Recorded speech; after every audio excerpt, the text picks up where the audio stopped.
Get ready for your daily dose of WordPress and web development tips, tricks, and insights to help you find success with WordPress.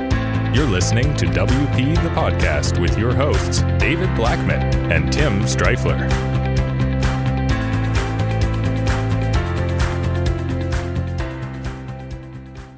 Hey everybody, welcome to another episode of WP the Podcast, brought to you by WP Gears. I'm David Blackman. And I'm Tim Streifler.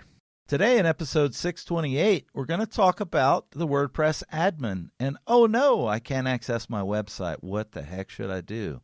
Tim, get us kicked off. Yeah, so that you might be making changes, adding plugins, doing this, updating whatever, and all of a sudden your website, you're getting that white screen of death, as it's known as.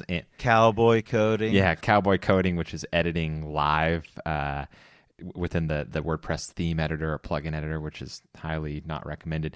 And so you might do something and all of a sudden you're getting that white screen of death, or you're getting some sort of an error. And so we're going to talk about a couple things. They can happen for a few different reasons. And I think David has a blog post pulled up that we'll link to in the show notes of some of the common things that can cause that. Do you have that, David?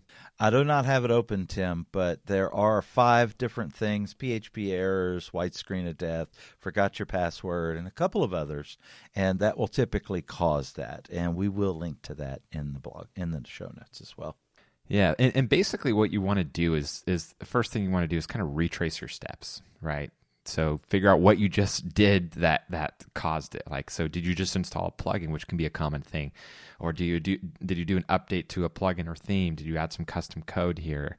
And so if you can figure out what the last thing you did, then you'll be able to kind of step back from that and undo it. So for example, if you did an update to a plugin or theme, or you added a new plugin or theme, and that's what caused it, well, you can't just go into WP admin and deactivate it, because that's the whole issue, is you can't access WP admin. So what you want to do is you want to get into your site via FTP, and from there go into the WP contents folder, and then go into the plugins folder or the theme folder, depending on what you last did.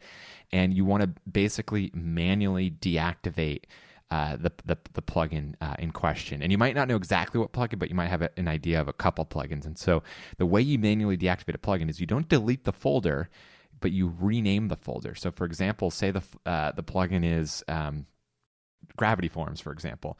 Well, you want to just type in, rename the folder Gravity Forms dash, broken, or something like that, or old, or or the letter A, or something. Doesn't matter what it is, but you want to make it something to where you can easily undo that and basically get it back to the way it's supposed to be when you want to be able to activate the plugin again. And so by renaming the folder, you're basically, because WordPress activates it based off of the folder, and so when you change that, then it automatically deactivates it because it's no longer pulling from that same folder.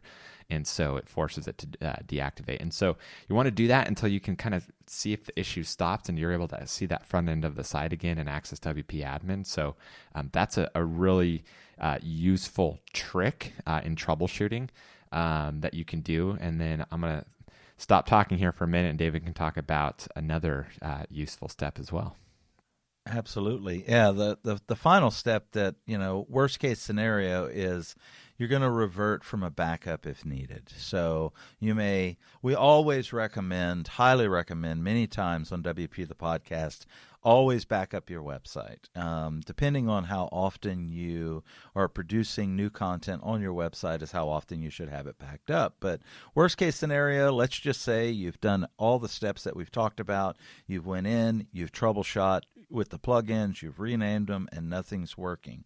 Worst case scenario, you're just going to need to revert from a backup if needed. So grab one of your backups, upload it to your website, your latest backup, and that should get you back to being able to log in. Yeah, and the reason why we don't recommend that first is typically most people will have like nightly backups, right? And so anything that you did that day, like for instance, some of the stuff that may have caused the issue, you might lose some of that work. So you might have been editing and adding content and stuff, and then you do one thing and that breaks the site. Well, you don't want to necessarily lose all the work that you just did. And so that's why the backup is kind of a last resort type of thing. You want to be able to try to step back from the thing that actually caused the issue. And then another thing worth noting too on the backup side of things is anytime I'm doing something that I think could potentially cause issues, especially when it comes to a live site like my main site, then I will do a backup first. For example, if I'm going to do some plugin updates or theme updates, or I'm going to add a plugin or something like that, I'll always just go into my WP Engine server and do a quick backup. And so whatever backup method you're doing, always do a backup when you're going to be doing stuff like that could potentially bring down your site. So, yeah. Absolutely. All right. Tomorrow we've got another great topic: how to easily deactivate all WordPress plugins without affecting the front end of your website. Tim, until tomorrow, we'll see you then. Take care. Bye-bye. We've come to the end of today's episode of WP the Podcast. Join us tomorrow for more daily tips and strategies designed to help you run your WordPress business toward success. Remember to subscribe to WP the Podcast so you can stay up to date with each episode. And don't forget to rate and review us. We'll see you again tomorrow right here on WP the Podcast.